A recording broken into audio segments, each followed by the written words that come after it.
Welcome to टेम classes. Last lecture में मैंने आपको कोवेलेंट बॉन्ड के बारे में बता रहा था और कोवेलेंट बॉन्ड में जो कोवेलेंट बॉन्ड को कैसे बनाते हैं, उसका फॉर्मेशन कैसे होता है, तो उसके लिए सबसे पहला जो कॉन्सेप्ट आया था वो किसका आया था? लुईस कॉन्सेप्ट आया था।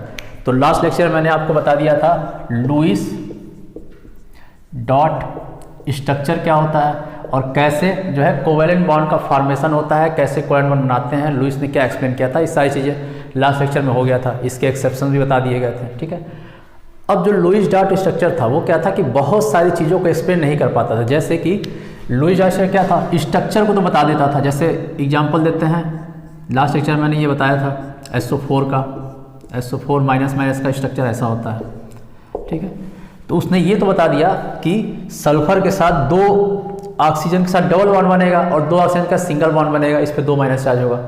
ये तो उन्होंने बता दिया, ये हो गया स्ट्रक्चर। लेकिन क्या नहीं बता पाया, वो इसका जियोमेट्री नहीं बता पाया और इसका शेप नहीं बता पाया। शेप क्या होता है, जियोमेट्री क्या होता है, साथ में क्या नहीं बता पाया ये कि ये जो बॉन्ड लेंथ है, बॉन्ड लेंथ कितना होता है, उसके बाद बॉन्ड एंगल क्या होता है, दो बॉन्ड के बीच जो एंगल बनेगा, ठीक है, वो उसी को बोलते हैं बॉन्ड एंगल। बॉन्ड एंगल कितना होता है इसके बारे में लुईस ने नहीं बता पाया। ठीक है, उसके अलावा क्या नहीं बता पाया, बॉन्ड एनर्जी के बारे में कि जो बॉन्ड है उसकी एनर्जी क्या होगी, कितनी एनर्जी देंगे, कौन सा बॉन्ड ज़्यादा स्ट्रांग है, कौन सा बॉन्ड वीक स्ट्रांग है, कौन सा बॉन्ड लेंथ ज़्यादा है, किसका बॉन्ड लेंथ कम है, बॉन्ड एंगल क्या है। इन सारी चीज़ों को लुईस ने नहीं बता पाया, नहीं समझा पाया। ठीक है, इसके कारण क्या हुआ, लुईस स्ट्रक्चर क्या हो गया, पूरी तरीके से फेल हो गया। अब लुईस स्ट्रक्चर फेल हो गया तो हुआ क्या, फिर आया एक नया कॉन्सेप्ट आया। अब जो कॉन्सेप्ट आया उसको पढ़ते हैं मॉडर्न कॉन्सेप्ट। ठीक है, अब जो कॉन्सेप्ट आया कोवेलेंट बॉन्ड के लिए उसको क्या पढ़ते हैं, modern concept of covalent bond. ठीक है, अब हमें यही जानना है कि modern concept of covalent bond क्या होता है। तो मॉडर्न कॉन्सेप्ट में क्या था कि उसके बाद भी क्या है, मॉडर्न कॉन्सेप्ट में बहुत सारी थ्योरियाँ आई। उन थ्योरी में भी क्या था कि किसी में कुछ डीमेरिट्स था, किसी में कुछ डेमेरिट, तो पहला थ्योरी आया, उसमें कुछ डेमेरिट आया तो अगला थ्योरी आया। इस तरह करके बहुत सारी थ्योरी हैं। तो सबसे पहली थ्योरी आई थी लुईस डॉट स्ट्रक्चर के बाद, जो पहली थ्योरी आई थी मॉडर्न में, उसको बोलते हैं valence bond theory. Valence bond theory, तो सबसे पहले थ्योरी आई। इसके बाद क्या आया, इसके बाद अगली थ्योरी आई, हाइब्रिडाइजेशन आया। उसके बाद valence shell electron pair repulsion theory आया और लास्ट में फोर्थ आया मॉलिक्यूलर ऑर्बिटल थ्योरी। तो यहाँ पे क्या करना, अब एक एक थ्योरी के बारे में पढ़ना है कि कौन सी थ्योरी क्या कहता है और क्यों फेल हो गया। सबसे पहले वैलेंस बॉन्ड थ्योरी क्या कहता है, उसके बाद क्यों ये फेल हो गया, फिर उसके बाद से हाइब्रिडेशन थ्योरी क्या होता है, फिर ये क्यों फेल हो गया, फिर valence electron pair repulsion theory क्या कहता है, ये क्यों फेल हो गया, फिर उसके बाद से मॉलिक्यूलर ऑर्बिटल थ्योरी क्या कहता है। इस तरह करके हमको एक एक थ्योरीज के बारे में पढ़ना है कि कौन सा थ्योरी कोवेलेंट बॉन्ड को अच्छे तरीके से समझाता है। तो इस तरीके से हमको एक एक जो है थ्योरी के बारे में पढ़ना है और ये देखना है कि कोवेलेंट बॉन्ड क्या होता है और कैसे कोवेलेंट बॉन्ड का फॉर्मेशन होता है, उसकी ज्योमेट्री क्या होती है, उसका शेप क्या होता है, बॉन्ड लेंथ क्या होता है, बॉन्ड एंगल क्या होता है, एवरी चीज़ एक एक करके सारी थ्योरी में पढ़ेंगे। ठीक है, तो चलिए स्टार्ट करते हैं। अब सबसे पहली थ्योरी, और तो पहली थ्योरी है वैलेंस बॉन्ड थ्योरी। ठीक है, इसको शॉर्टकट में बोलते हैं VBT। ठीक है, तो इस थ्योरी को सबसे पहले दिया किसने था, तो दिया था इसको हिटलर ने एंड लंदन ने। इन्होंने मिलकर इस थ्योरी को दिया था, हिटलर और लंदन। हिटलर वो वाला हिटलर नहीं है, हिस्ट्री वाला हिटलर नहीं, ये कम्युनिस्ट का हिटलर है। ठीक है, तो हिटलर और लंदन ने दिया था। और कब दिया था, ये दिया था 1927 में। इस समय इन्होंने वैलेंस बॉन्ड थ्योरी दिया था।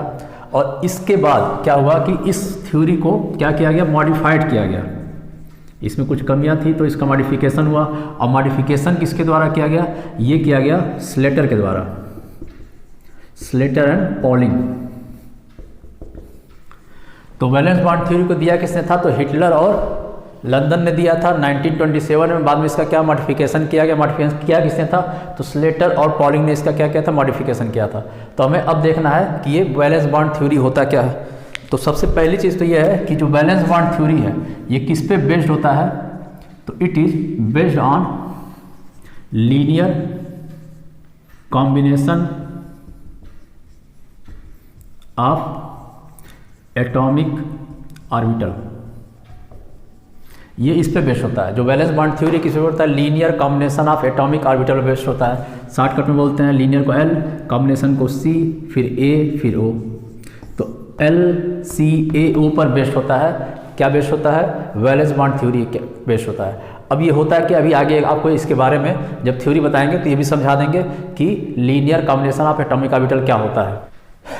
तो वैलेंस बॉन्ड थ्योरी क्या था, पहला पॉइंट उन्होंने क्या बताया था, पहला पॉइंट उन्होंने ये बताया कि जैसे कि कोवैलेंट बॉन्ड, कोवैलेंट बॉन्ड में क्या होता है, एटम और एटम के बीच क्या बनता है, कोवैलेंट बॉन्ड बनता है। तो जब भी एटम और एटम के बीच कोवैलेंट बॉन्ड बन रहा है, ठीक है, तो उसमें क्या होता है कि उनके जो ऑर्बिटल होते हैं, एटम के जो ऑर्बिटल होते हैं, ठीक है, उनके बीच क्या होता है, ओवरलैपिंग हो जाता है। ठीक है, ओवरलैपिंग होता है। और ऑर्बिटल कौन से होंगे, ये होंगे वैलेंस सेल के। वैलेंस सेल के जो ऑर्बिटल होंगे उनके बीच ओवरलैपिंग होगा और उसी ओवरलैपिंग से क्या बनता है, कोवैलेंट बॉन्ड बनता है। जैसे कि एग्जांपल देते हैं, जैसे कि एक ले लेते हैं H2S ले लेते हैं, ठीक है। तो इसमें क्या है, सल्फर है और हाइड्रोजन है। तो सल्फर हाइड्रोजन से बॉन्ड बनाया हुआ है, ठीक है, ये दो बॉन्ड बना हुआ है। तो सल्फर का सबसे पहले क्या निकालना है, एटॉमिक कॉन्फ़िगरेशन निकालते हैं, 3H2 और 3P क्या हो जाएगा, 4 हो जाएगा, ठीक है। तो यही आपका वैलेंस सेल है, ये 1 है, ये अंदर वाला सेल, ये उसके बाहर का सेल और सबसे बाहरी सेल, ठीक है। तो सबसे आउटर मोस्ट सेल जो होता है, ये वाला है 3 है, तो सबसे आउटर मोस्ट सेल को ये क्या बोलते हैं, वैलेंस सेल बोलते हैं।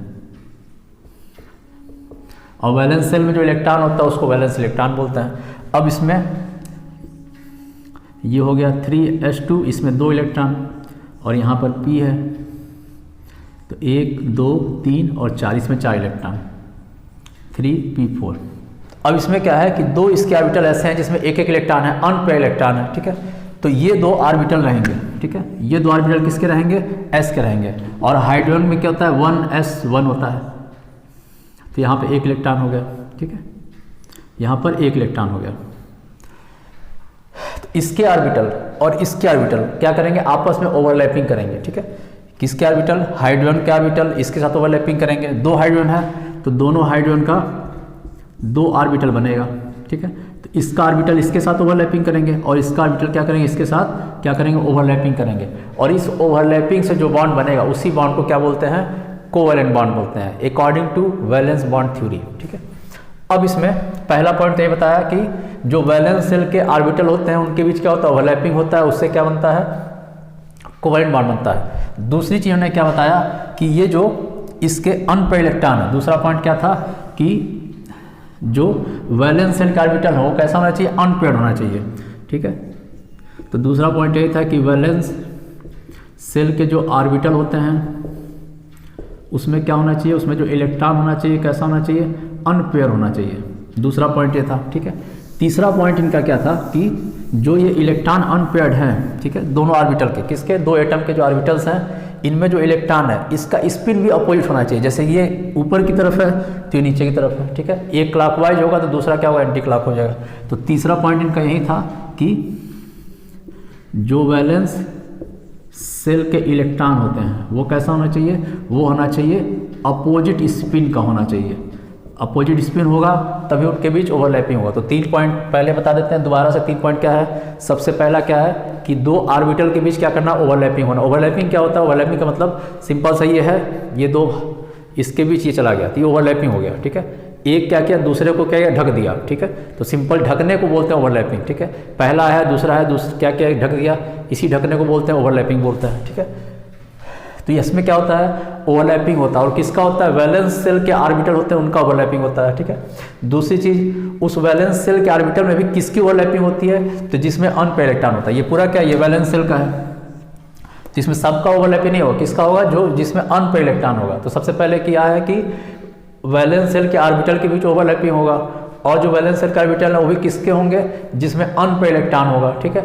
और उस अनपेयर्ड इलेक्ट्रॉन भी कौन से होंगे, जिसका इलेक्ट्रॉन का स्पिन कैसा होगा, अपोजिट डायरेक्शन में होगा, ठीक है। सेम डायरेक्शन वाले भी ओवरलैपिंग नहीं करेंगे, ठीक है, सेम, ठीक है। फिर से बताते हैं, जो सेम स्पिन के अगर होंगे, जैसे कि हाइड्रोजन का अगर ये वाला स्पिन हुआ, ऐसा स्पिन हुआ, तो इसका स्पिन इसका स्पिन सेम है, तो ये दोनों ओवरलैपिंग नहीं करेंगे, ठीक है।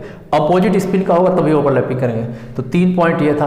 अब 4th पॉइंट क्या है इसका, 4th पॉइंट ये है कि जब भी इसके बीच ऑर्बिटल के बीच ओवरलैपिंग होगी, जैसे कि यहाँ बना देते हैं, एक मानते हैं एटॉमिक ऑर्बिटल ये है और दूसरा एटॉमिक ऑर्बिटल ये है, ठीक है। तो इनके बीच क्या ओवरलैपिंग होना है, ठीक है। यहाँ पे क्या है पॉजिटिव चार्ज, यहाँ पे पॉजिटिव चार्ज है, ठीक है, और इनके बीच ओवरलैपिंग होना है। तो ओवरलैपिंग और साथ में एक इलेक्ट्रॉन बना देते हैं, ये इलेक्ट्रॉन ऐसा हो गया, इसका इलेक्ट्रॉन ऐसा हो गया, अपोजिट डायरेक्शन में इलेक्ट्रॉन भी हो गया, ठीक है, एक इलेक्ट्रॉन। अब इनके बीच जब ओवरलैपिंग होगा तो ओवरलैपिंग होने में क्या होगा कि इसी को बोलते हैं ओवरलैपिंग, ठीक है। तो ओवरलैपिंग हो गया, ये इलेक्ट्रॉन पेयर हो गया, ठीक है। अब जब ये ओवरलैपिंग हो रहा है, ठीक है, जब ये ओवरलैपिंग हो रहा है तो ओवरलैपिंग जितना ज़्यादा होगा, जैसे इसमें ओवरलैपिंग इतना हुआ, एक और बना देते हैं यहाँ पर, इसमें ओवरलैपिंग और ज़्यादा हो गया, ठीक है।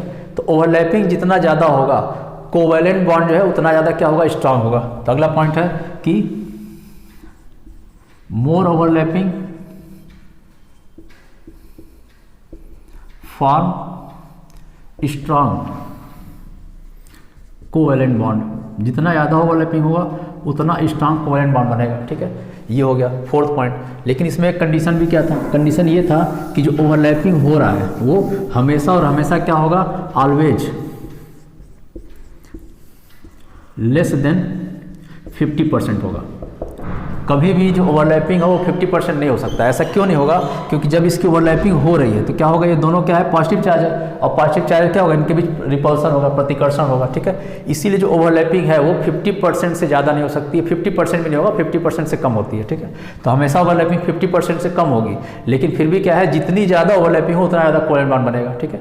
50% से कम होगा, लेकिन जितना भी ओवरलैपिंग होगा उसमें क्या होगा, जो ज़्यादा ओवरलैपिंग करेगा उसका कोवैलेंट बॉन्ड क्या होगा, उतना ज़्यादा स्ट्रांग होगा। ये था 4 पॉइंट। अब देखते हैं 5वां पॉइंट क्या था।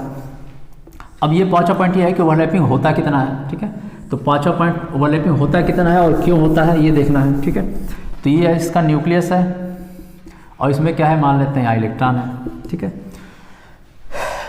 तो जो ये एटॉमिक ऑर्बिटल है जिनके बीच ओवरलैपिंग हो रहा है उसमें होगा क्या कि इसके न्यूक्लियस है, इसके न्यूक्लियस के बीच क्या होगा, प्रतिकर्षण होना है, ठीक है। यहाँ पे और यहाँ पे क्या होता है, प्रतिकर्षण होना है। साथ में क्या होना है, ये मानते हैं पहला ऑर्बिटल है, ये दूसरा ऑर्बिटल है। तो पहले ऑर्बिटल का इलेक्ट्रॉन और दूसरे ऑर्बिटल का क्या है, न्यूक्लियस है। ये क्या है, ये निगेटिव चार्ज है, पॉजिटिव चार्ज है। तो इनके बीच क्या लगना है, अट्रैक्शन फोर्स लगना है, आकर्षण बल लगना है, इनके बीच आकर्षण बल लगेगा।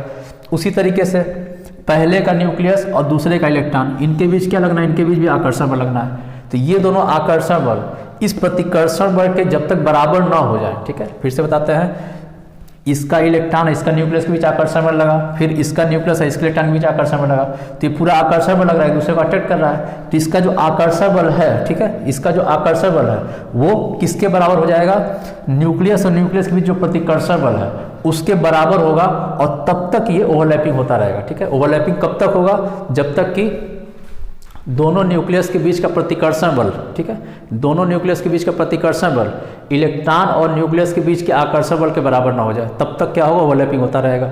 ओवरलैपिंग कितना होता है, 50% से कम ही होता है, ठीक है। तो ये था 5th पॉइंट। तो सारे पॉइंट को एक बार और समझाते हैं। पहला पॉइंट क्या है कि वैलेंस शेल के जो ऑर्बिटल होंगे उनके भी जो ओवरलैपिंग होगा, ठीक है, और उस ऑर्बिटल में भी जिस ऑर्बिटल में अनपेड इलेक्ट्रॉन होते हैं उसमें होता है, और अनपेड इलेक्ट्रॉन भी कैसा होना चाहिए, अपोजिट स्पिन में होना चाहिए, ठीक है। तो अपोजिट स्पिन वाला अनपेड इलेक्ट्रॉन के बीच क्या होता है, ओवरलैपिंग होती है वैलेंस शेल के, ठीक है। ये था। अगला पॉइंट ये है कि जितनी ज़्यादा ओवरलैपिंग होगी, जितनी ज़्यादा ओवरलैपिंग होगा कोवैलेंट बॉन्ड क्या होगा, उतना ज़्यादा स्ट्रांग होगा, ठीक है। ओवरलैपिंग ज़्यादा होगा कोवैलेंट बॉन्ड स्ट्रांग होगा, लेकिन जो ओवरलैपिंग होता है हमेशा और हमेशा क्या होता है, 50% से कम होता है, लेस देन 50% होता है, ठीक है। अगला पॉइंट है ये है कि ओवरलैपिंग हुआ कितना, ठीक है।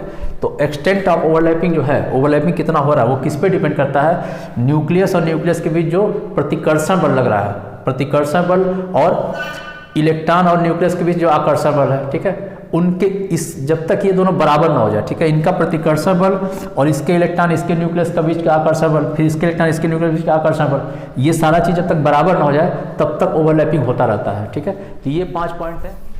अब जो 6ठा पॉइंट है ओवरलैपिंग का, उसमें ये कहा गया कि जो ओवरलैपिंग होता है ये क्या होता है, 2 टाइप्स के होते हैं। ओवरलैपिंग कितने टाइप्स के होते हैं, तो 2 तरह से ओवरलैपिंग हो सकता है, ठीक है। ओवरलैपिंग कैसा हो सकता है, 2 तरीके से हो सकता है। पहला कैसा हो सकता है, इसमें पहला ओवरलैपिंग होता है, इसको बोलते हैं एक्सियल ओवरलैपिंग,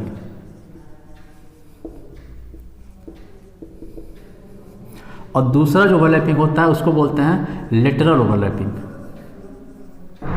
ठीक है, एक एक्सियल ओवरलैपिंग, दूसरा क्या होता है लेटरल ओवरलैपिंग होता है। तो जो एक्सियल ओवरलैपिंग होता है इसको बोलते हैं इंड टू इंड ओवरलैपिंग भी बोलते हैं इसको।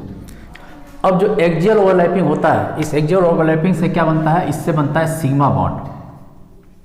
और जो लेटरल ओवरलैपिंग होता है इससे क्या बनता है, पाई बॉन्ड बनता है। तो इन्होंने दो टाइप का बॉन्ड बताया, एक कैसा था सिग्मा बॉन्ड और दूसरा बॉन्ड कैसा था पाई बॉन्ड। तो यहाँ से पाई बॉन्ड का भी आ गया। ठीक है, इसके पहले जो था लुईस डाल्टन था उसमें पाई बॉन्ड का कोई कॉन्सेप्ट नहीं था। ठीक है, तो यहाँ पर पाई बॉन्ड का भी कॉन्सेप्ट आ गया। ठीक है, तो हमें एक एक करके अब इन दोनों को समझना है कि एक्सियल ओवरलैपिंग क्या होता है, फिर उसका लेटरल ओवरलैपिंग क्या होता है, और इसी से हमको समझ में आएगा आगे इन्हीं दोनों से linear combination of atomic orbital क्या होता है।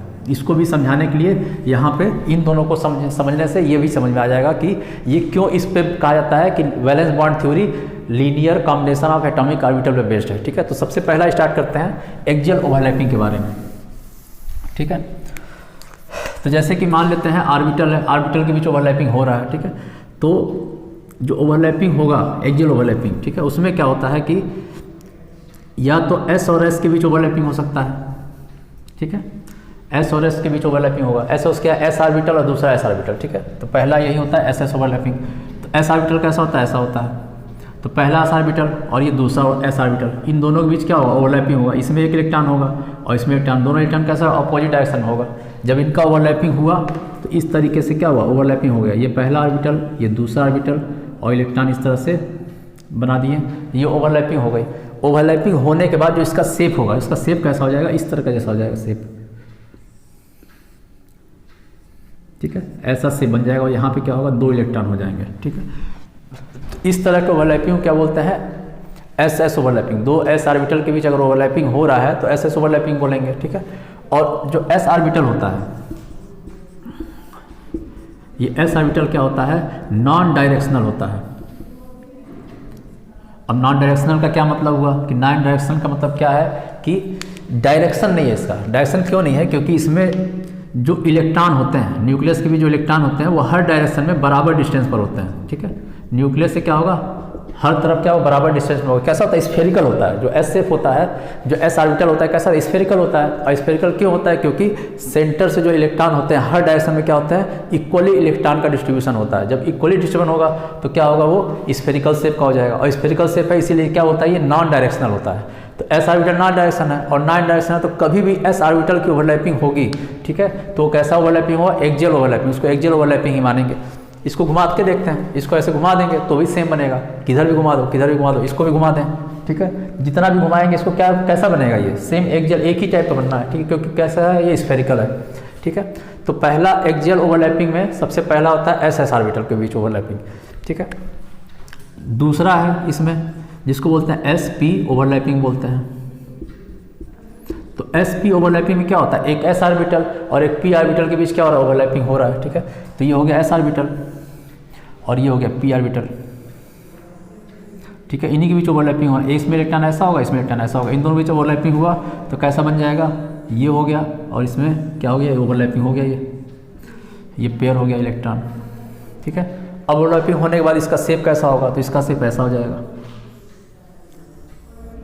इस तरीके से होगा। इसका शेप ऐसा दोनों तरफ ही बन गया, इसमें जो है एक तरफ रहेगा। ठीक है, तो इसको बोलते हैं एस पी ओवरलैपिंग। ठीक है, तो एस एस ओवरलैपिंग हो गया, एस पी ओवरलैपिंग हो गया और तीसरा होता है पी पी ओवरलैपिंग। तो एक चीज़ हमें ये ध्यान रखना है कि जो एस ऑर्बिटल है, ठीक है, जो एस ऑर्बिटल है इसकी ओवरलैपिंग किसी के साथ हो जाए, खुद एस के साथ हो जाए या पी के साथ हो जाए, हो सकता है डी के साथ भी हो जाए। ठीक है, तो जिसके साथ भी ओवरलैपिंग एस ऑर्बिटल करेगा वो हमेशा और हमेशा कैसा बनाएगा, एक्सियल ओवरलैपिंग बनाएगा। हमेशा हमेशा कैसा होगा, एक्सियल ओवरलैपिंग होगा। ठीक है, इंड टू इंड ओवरलैपिंग होगा। ठीक है, और कैसे क्या बनाएगा, सिग्मा बॉन्ड ही बनाएगा। ठीक है, तो तीसरा बताते हैं इसमें, तीसरा है इसमें पी पी ओवरलैपिंग। तो पहला पी ये है, दूसरा पी ये है। ठीक है, इसमें एक इलेक्ट्रॉन, इसमें एक इलेक्ट्रॉन, इनके बीच ओवरलैपिंग हुआ तो कैसा बन गया, ये हो गया, ये हो गया, ये ओवरलैपिंग हो गया इनके बीच। ठीक है, फाइनली इसका शेप कैसा होगा, इसका शेप ऐसा होगा। ठीक है, इन दोनों में अंतर है, ये ज़्यादा मोटा है।